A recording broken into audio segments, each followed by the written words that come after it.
Сәлеметсіздер ме, құрметті тыңдаушылар? Бүгінгі сабағымыздың тақырыбы жемістер мен көкөністер. Жемістермен танысып шығайық. Алмұрт, алма, өрік, шие.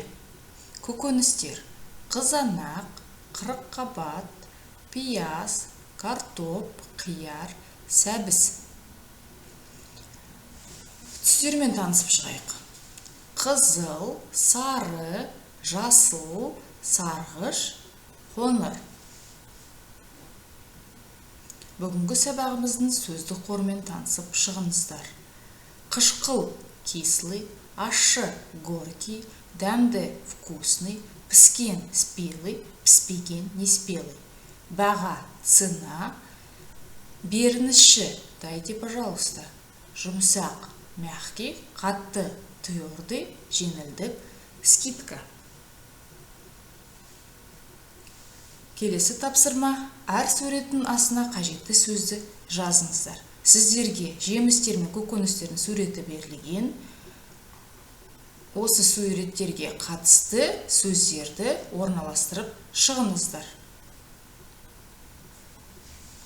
Орналастырып болсаңыздар, тексеріп шығайық.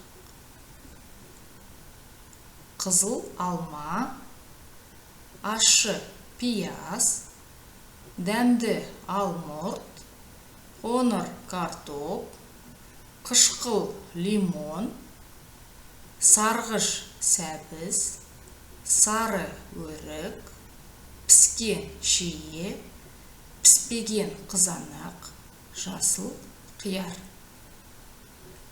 Келесі тапсырма: артық сөзді сызып тастаңыз. Себебін түсіндіріңіз. Тапсырманы орындап болсаңыздар, тексеріп шығайық.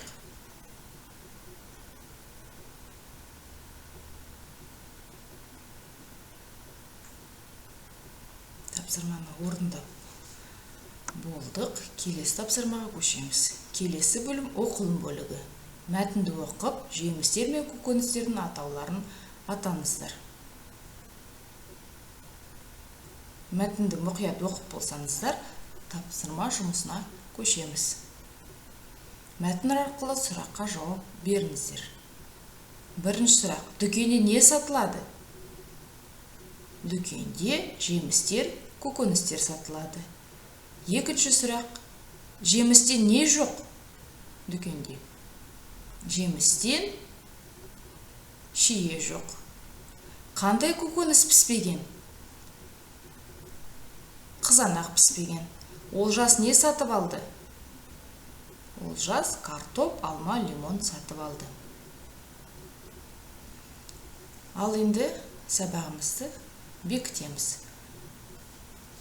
Жаңа сөздерді еске түсіре отырып, сұхбатты толықтырамыз. Сіздерге сурет берілген, осы сурет арқылы сұхбатты жалғастырыңыздар.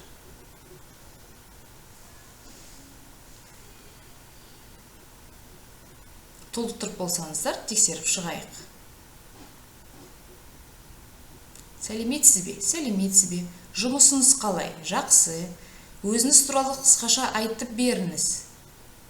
Менің атым Арман, мен денсаулық журналында тілші болып жұмыс істеймін. Дәмді дүкенде қандай азық-түліктер бар? Дәмді дүкенде айран, шұжық, сәбіз, сүт.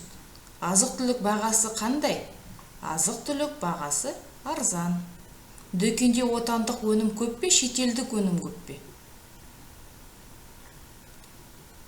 Дүкенде 100% отандық өнім. Қай күні жеңілдік болады және неше пайыз? Сенбі және жексенбі күндері жеңілдік болады. 15%. Сұхбат бергеніңізге рахмет. Келесі тапсырма. Бұл тапсырмада сіздер сұхбаттың ретін орналастырып шығуларыңыз керек.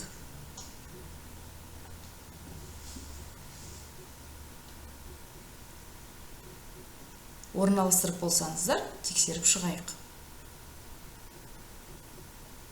Сәлем анашым, мен базардамын. Жақсы, қай базарда? Көк базарда. Не аламын?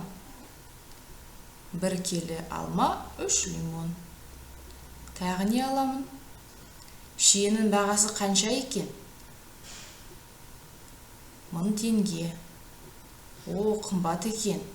Ақшан жете ме? Иә, жетеді. 2 келі шие ал. Өрік ал. Осымен сабағымыз аяқталды. Сау болыңыздар. Жауабын комментарийге жазыңыздар.